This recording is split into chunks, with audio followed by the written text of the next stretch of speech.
अक्सर हम जब भी कोई महान कलाकृति देखते हैं तो उसके पीछे की कहानी के बारे में सोचते हैं, लेकिन उस कहानी को असलियत में लाने वाला सहारा कौन है? आज हम भारत की कला को सहारा देने वाले उन्हीं अदृश्य स्तंभों यानी इंस्टीट्यूशंस की दुनिया में चलेंगे और देखेंगे कि वो हमारी संस्कृति को कैसे, आप कह सकते हैं, आकार देते हैं। तो सवाल ये उठता है कि आखिर एक देश अपनी सांस्कृतिक पहचान बनाता कैसे है, उसे बचाता कैसे है और उसे आगे कैसे बढ़ाता है। और यही बड़ा सवाल आज हमारी इस पूरी बातचीत का, कह सकते हैं, केंद्र होगा। ये सिर्फ आर्ट के बारे में नहीं है, ये इस बारे में है कि एक देश अपनी पहचान को कैसे गढ़ता है, बचाता है और आने वाली पीढ़ियों तक पहुंचाता है। तो चलिए इस सफर पर निकलते हैं। हम इसे 4 हिस्सों में देखेंगे। सबसे पहले बात करेंगे फाउंडेशनल कॉर्नरस्टोन्स की, फिर पोस्ट इंडिपेंडेंस के जो 8 पिलर्स थे उनकी। इसके बाद देखेंगे कि कैसे एक नेशनल कल्चरल नेटवर्क बना और आखिर में उन जगहों की बात करेंगे जो कलाकारों ने खुद कलाकारों के लिए बनाई। ये भारत की सांस्कृतिक यात्रा की एक बहुत ही दिलचस्प कहानी है। तो हमारी ये कहानी शुरू होती है आज़ादी से भी बहुत पहले, कॉलोनियल दौर में। उस समय कुछ ऐसी संस्थाएं बनी जिनका मेन फोकस था भारत की इस विशाल विरासत को बचाना और उसकी स्टडी करना। और सच कहें तो इन्होंने ही आने वाले समय के लिए एक मजबूत नींव रखी। अच्छा, इस टाइमलाइन पर एक नज़र डालें। ये हमें पूरी कहानी का एक तरह से नक्शा देती है। 1784 से लेके 1985 तक, मतलब 18वीं सदी से 20वीं सदी के आखिर तक, भारत का जो कल्चरल इंफ्रास्ट्रक्चर है वो कैसे धीरे धीरे बढ़ा, ये इसमें साफ दिखता है। तो चलिए सबसे पहली और सबसे पुरानी संस्था से शुरू करते हैं, द एशियाटिक सोसाइटी। ये 1784 में बनी थी और ये भारत में एक ऑर्गेनाइज तरीके से सांस्कृतिक विरासत को बचाने के जो शुरुआती और सबसे ज़रूरी कदम थे उनमें से एक था। सोचिए, इसके जो फाउंडर्स थे विलियम जोन्स और कार्ल बुक, उनका विजन कितना बड़ा था। उनका मकसद सिर्फ आर्ट को इकट्ठा करना नहीं था, नहीं, वो तो इस पूरे इलाके के ज्ञान, विज्ञान और इतिहास को समझना और उसे बचाकर रखना चाहते थे। और इसी सोच ने आगे आने वाली संस्थाओं के लिए एक बहुत बड़ी मिसाल कायम की। चलिए अब समय में थोड़ा आगे चलते हैं, आज़ादी के बाद के दौर में। वो एक ऐसा वक्त था जब राष्ट्रीय गौरव की एक नई लहर थी, एक नया जोश था, और इसी भावना से नई नई संस्थाएं सामने आईं। कुछ को सरकार का सपोर्ट मिला तो कुछ को कला से प्यार करने वाले उद्योगपतियों का, और इन सब ने मिलकर एक नए आज़ाद भारत की कलात्मक पहचान को शक्ल दिया। कोलकाता में एकेडमी ऑफ फाइन आर्ट्स इसका एक बहुत अच्छा उदाहरण है। इसके पहले प्रेसिडेंट थे प्रदोष कुमार टैगोर। देखिए, ये सिर्फ एक आर्ट गैलरी नहीं थी, नहीं, ये एक पूरा सेंटर बन गया था जहां आर्टिस्ट ट्रेनिंग लेते थे, बातें करते थे और अपना काम दिखाते थे। और आज भी अपनी 6 गैलरियों और म्यूजियम के साथ ये एक वाइब्रेंट आर्ट हब बना हुआ है। और हाँ, इस पूरी ग्रोथ में प्राइवेट सेक्टर का भी बहुत बड़ा हाथ था। 1967 में इंडस्ट्रियलिस्ट बसंत कुमार बिरला ने बिरला एकेडमी की स्थापना की। इनका मेन काम था आर्ट को कलेक्ट करना, उसे संभाल कर रखना और फिर उसे लोगों को दिखाना। यहाँ पर जेनेसिस ऑफ राम किंकर बैज जैसी बड़ी बड़ी प्रदर्शनियां भी हुईं। इससे पता चलता है कि ये संस्था इंडियन आर्ट के लिए कितनी जरूरी थी। अब आता है 1980 का दशक, और यहाँ एक बहुत बड़ा और ज़रूरी बदलाव हुआ। सरकार को ये एहसास हुआ कि भाई आर्ट और कल्चर सिर्फ बड़े शहरों की चीज़ नहीं है, इसे देश के कोने कोने तक पहुंचना चाहिए। और इसी सोच के साथ एक बहुत बड़ी योजना शुरू की गई। ये बड़ा आइडिया आया 1985 में, जब उस वक्त के प्रधानमंत्री राजीव गांधी ने इसकी घोषणा की। मकसद था एक ऐसा नेशनल नेटवर्क बनाना जो पूरे भारत के अलग अलग आर्ट और कल्चर को बढ़ावा दे, उसे बचाए, ताकि कोई भी इलाका पीछे न रह जाए। तो इसी प्लान के तहत देश भर में ये 7 रीजनल कल्चरल सेंटर बनाए गए। अब देखिए, पटियाला से लेकर तंजावुर तक और उदयपुर से लेकर दीमापुर तक, ये पूरा नेटवर्क भारत की जो इनक्रेडिबल कल्चरल डाइवर्सिटी है उसे रिप्रेजेंट करने और उसे ग्रास रूट्स लेवल पर सपोर्ट देने के लिए ही डिज़ाइन किया गया था। तो अब हम इस कहानी के आखिरी और शायद सबसे दिलचस्प हिस्से में आ गए हैं। यहाँ हम उन संस्थानों को देखेंगे जो खास तौर पर खुद आर्टिस्ट कम्युनिटी ने अपने लिए बनाए। 1976 में नई दिल्ली में गढ़ी स्टूडियो का बनना एक बहुत बड़ा टर्निंग पॉइंट था। ये शायद पहली बार था जब आर्टिस्ट ने खुद आगे बढ़कर सरकार या किसी प्राइवेट पेट्रन पर निर्भर रहने की बजाय अपने काम के लिए एक डेडिकेटेड जगह बनाई, क्योंकि उन्हें एक ऐसी जगह चाहिए थी जो सिर्फ उनकी ज़रूरतों को समझे। और ये किसी एक इंसान का काम नहीं था, नहीं, ये एक तरह का सामूहिक आंदोलन था।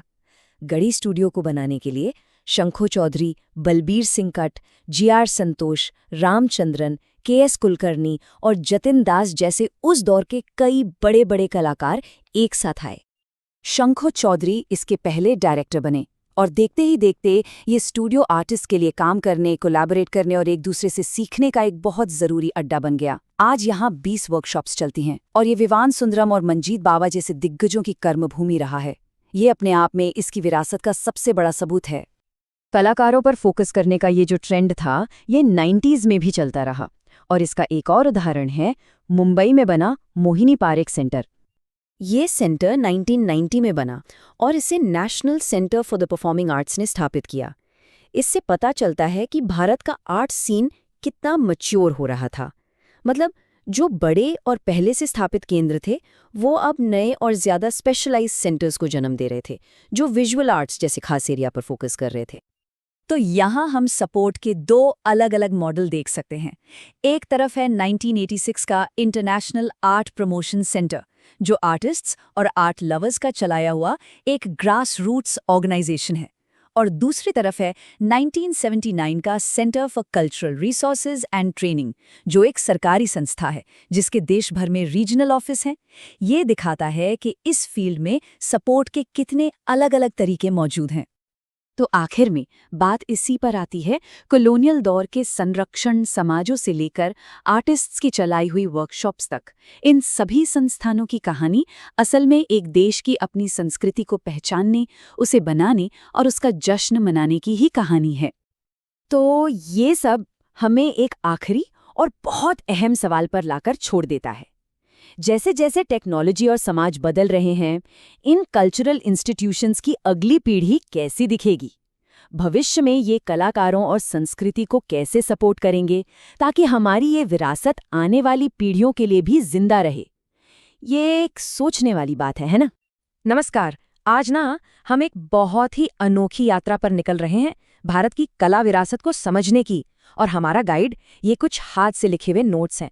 तो चलिए देखते हैं कि इनमें क्या राज छुपे हैं। तो सबसे बड़ा सवाल, भारत का जो इतना बड़ा आर्ट का खजाना है, वो आखिर रखा कहाँ है? क्या कोई एक बड़ी सी तिजोरी है जिसमें सब बंद है? नहीं, असल में इसका जवाब तो पूरे देश में फैला हुआ है। और जैसा मैंने कहा, हमारे सारे सुराग, सारे जवाब वो इन्हीं नोट्स में हैं। तो फिर देर किस बात की?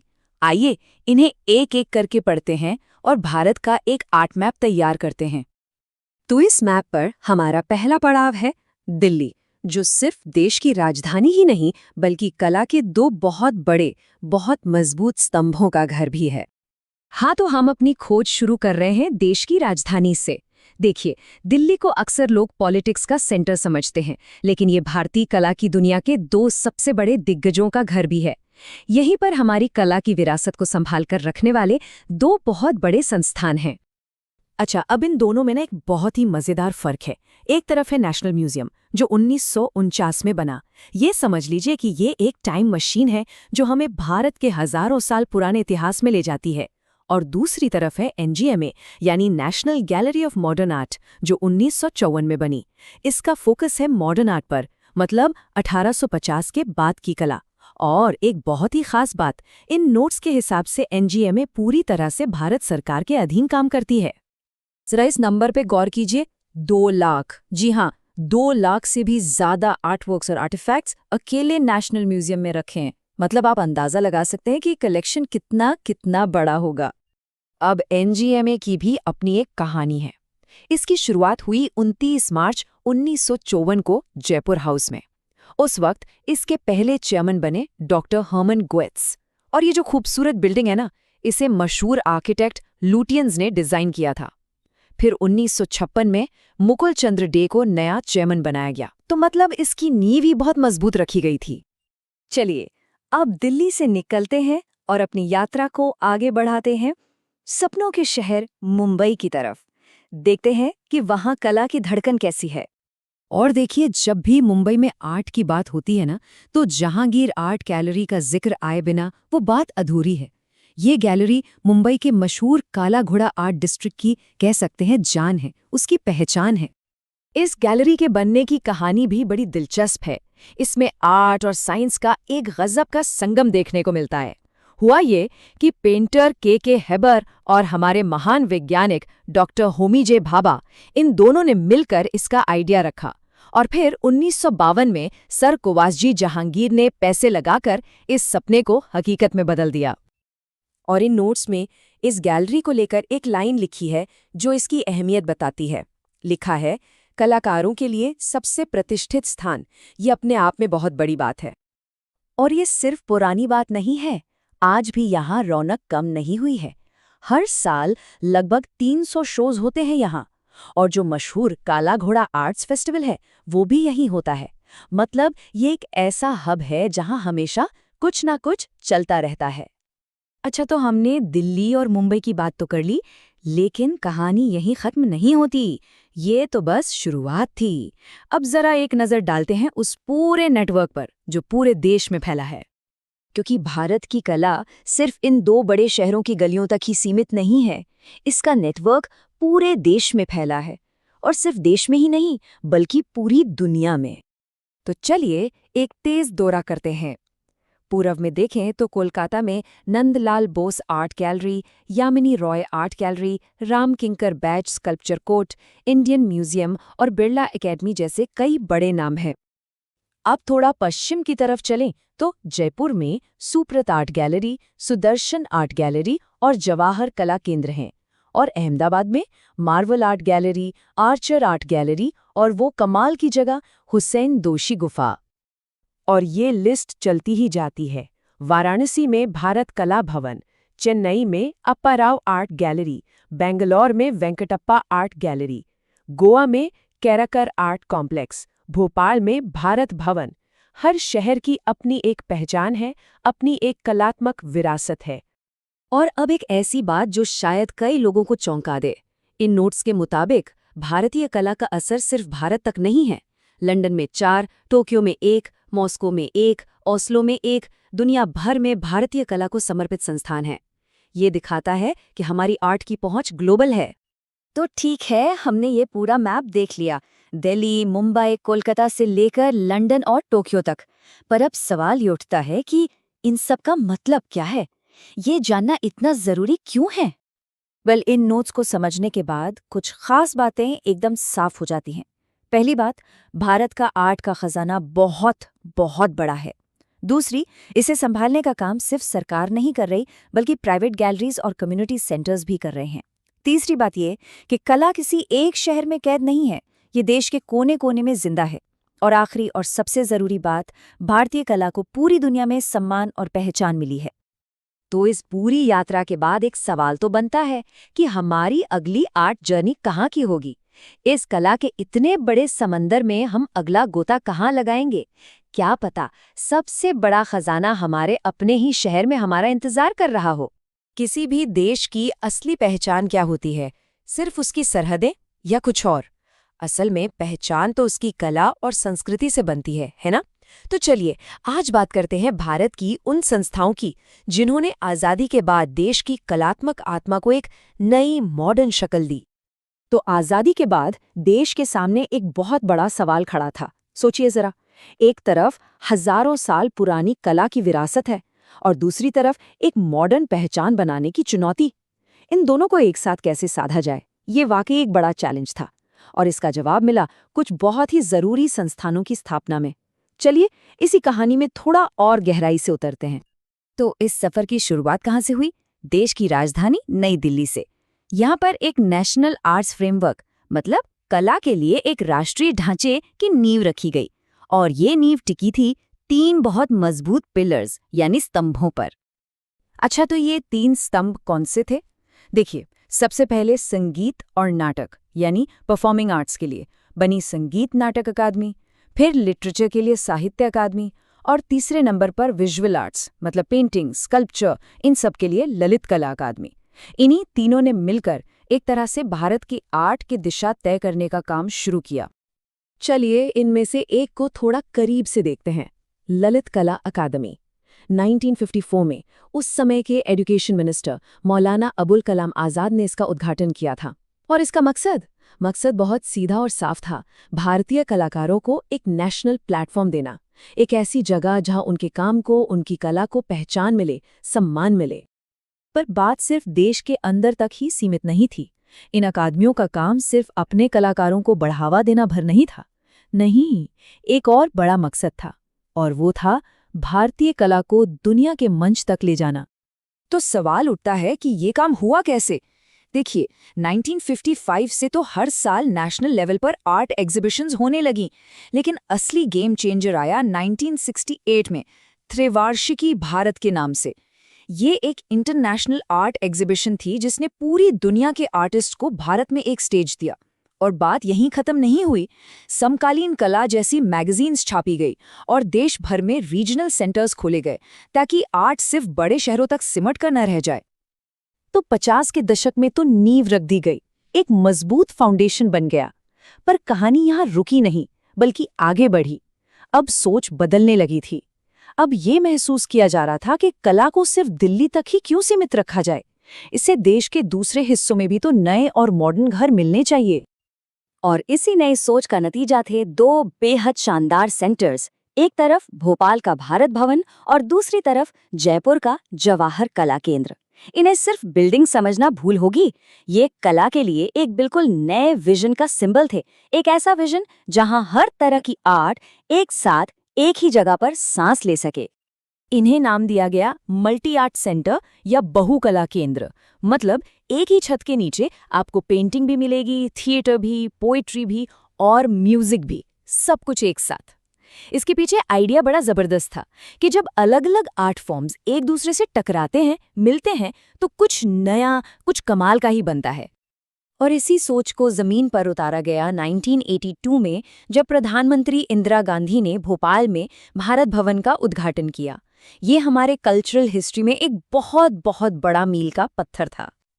भारत भवन का कॉन्सेप्ट वाकई बहुत बड़ा था। इसके 5 अलग अलग विंग्स थे। विजुअल आर्ट्स के लिए था रूपंकर, थिएटर के लिए रंगमंडल, पोएट्री यानी कविता के लिए वागर्थ, म्यूजिक के लिए अनहद, और हाँ, सिनेमा के लिए भी एक जगह थी, छवि। सोचिए, सारी कलाएं एक ही छत के नीचे। कमाल है ना? अच्छा, अब इन दोनों सेंटर्स की कहानी में जो अलग अलग शहरों में है, एक बहुत ही इंटरेस्टिंग कनेक्शन है। एक धागा है जो इन दोनों को जोड़ता है, और ये धागा एक इंसान की सोच से जुड़ा है। और वो कनेक्शन ये है कि भोपाल का भारत भवन और जयपुर का जवाहर कला केंद्र, दोनों को एक ही जीनियस आर्किटेक्ट ने डिजाइन किया था, चार्ल्स कोरिया। ये बात अपने आप में बहुत कुछ कहती है, कैसे एक ही इंसान के विजन ने भारत के 2 अलग अलग कोनों में कला को इतना खूबसूरत घर दिया। चार्ल्स कोरिया का नजरिया ही बिल्कुल अलग था। वो बस ईंट पत्थर की इमारतें नहीं खड़ा करना चाहते थे। भारत भवन के लिए उनका आइडिया था एक नॉन बिल्डिंग बनाने का। अब ये नॉन बिल्डिंग क्या है? ये है आंगनों और सीढ़ीदार बगीचों का एक ऐसा सिलसिला जहां इंसान, कला और कुदरत के बीच की सारी दीवारें गिर जाएं। ये सिर्फ आर्किटेक्चर नहीं था, ये एक पूरी फिलॉसफी थी कि आर्ट को बंद कमरों में नहीं, खुली हवा में सांस लेनी चाहिए। तो इन सभी इंस्टीट्यूशंस ने मिलकर आखिर हासिल क्या किया? इन्होंने एक ऐसी कल्चरल लेगेसी, एक ऐसी विरासत बनाई है जो आज भी जिंदा है और लगातार फल फूल रही है। अगर इस पूरे सफर पर एक नज़र डालें तो एक साफ पैटर्न नजर आता है। देखिए, कहानी शुरू होती है 1920 के दशक से, वाराणसी के भारत कला भवन जैसे शुरुआती मॉडल से। फिर आता है 50 का दशक, जब दिल्ली में सरकार ने अकेडमियों का एक पूरा स्ट्रक्चर खड़ा किया। और फिर आते हैं 80s और 90s, जब ये इंटीग्रेटेड मल्टी आर्ट सेंटर्स का कॉन्सेप्ट आया। ये एक तरह से भारतीय कला संस्थानों के विकास की कहानी है। तो सबसे ज़रूरी बात जो हमें समझनी है वो ये है कि ये सिर्फ आर्ट गैलरीज या म्यूजियम्स नहीं हैं। नहीं, ये वो जगहें हैं जहां भारत की कलात्मक पहचान को सहेजा भी जाता है और साथ ही साथ गढ़ा भी जाता है। एक तरह से ये भारत के कल्चरल लैंडस्केप की रीढ़ की हड्डी हैं। और आखिर में एक सवाल जो सोचना जरूरी है, आज का दौर इतनी तेजी से बदल रहा है, ऐसे में आने वाली पीढ़ी के जो कला संस्थान होंगे उनका मकसद क्या होना चाहिए, उनकी भूमिका क्या होगी? ये एक ऐसा सवाल है जिसका जवाब हम सबको मिलकर सोचना होगा। नमस्कार, चलिए आज उन संस्थानों की कहानी को समझते हैं जिन्होंने मिलकर आधुनिक भारतीय कला को गढ़ा, उसे एक नई शक्ल दी और उसकी पहचान बनाई। लेकिन इससे पहले कि हम इतिहास की गहराइयों में जाएं, एक मिनट रुककर ये सोचते हैं, आखिर किसी कला आंदोलन को एक इंस्टीट्यूशन, एक संस्था की जरूरत पड़ती ही क्यों है? क्या एक आर्टिस्ट का काम सिर्फ आर्ट बनाना नहीं है? देखिए, ये जो लाइन है ना, ये उस दौर की एक बहुत बड़ी सच्चाई को सामने रखती है। 19वीं और 20वीं सदी की शुरुआत में भारतीय कला मानो एक ऐसे मोड़ पर खड़ी थी जहां उसे अपनी दिशा तय करनी थी। और इसी चुनौती ने एक ऐसी सांस्कृतिक लहर को जन्म दिया जो अपनी जड़ों की तरफ वापस देखना चाहती थी। तो इस बदलाव की जो पहली लहर उठी, वो शुरू हुई कैलकाटा से। उस वक्त कैलकाटा सिर्फ ब्रिटिश भारत की राजधानी ही नहीं, बल्कि कला और संस्कृति का एक धड़कता हुआ दिल भी था। तो हमारी ये कहानी शुरू होती है इंडस्ट्रियल आर्ट सोसाइटी से, और इसकी स्थापना आप सोचिए बहुत पहले साल 1854 में ही हो गई थी। इस सोसाइटी ने समझे कि आने वाले कल के लिए एक जमीन तैयार की। इसने न सिर्फ कलाकारों को एक मंच दिया, बल्कि आगे चलकर देश में कला की पढ़ाई का एक बहुत बड़ा, एक अहम सेंटर भी बनी। लेकिन वक्त के साथ साथ ये एहसास हुआ कि सिर्फ कला को प्रमोट करना ही काफी नहीं है। दशकों बाद एक नया संगठन सामने आया, जिसका मिशन, जिसका मकसद ही ये था कि एक ऐसी कला को बढ़ावा दिया जाए जो दिल से, रूह से पूरी तरह से भारतीय हो। और तब बनी Indian society of oriental art. इसकी नींव रखी थी बंगाल स्कूल ऑफ आर्ट के दिग्गजों ने, यानी टैगोर परिवार ने, और उन्हें उस समय के कुछ सबसे पावरफुल लोगों का साथ भी मिला। लेकिन यहाँ एक बहुत दिलचस्प बात सामने आती है जो उस दौर के माहौल को बिल्कुल साफ कर देती है।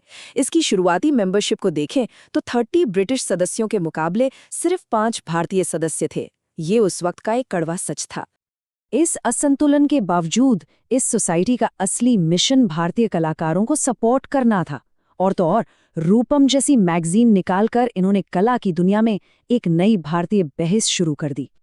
अच्छा, तो कोलकाता से अब हम चलते हैं पश्चिम की तरफ, उस वक्त के बॉम्बे शहर में।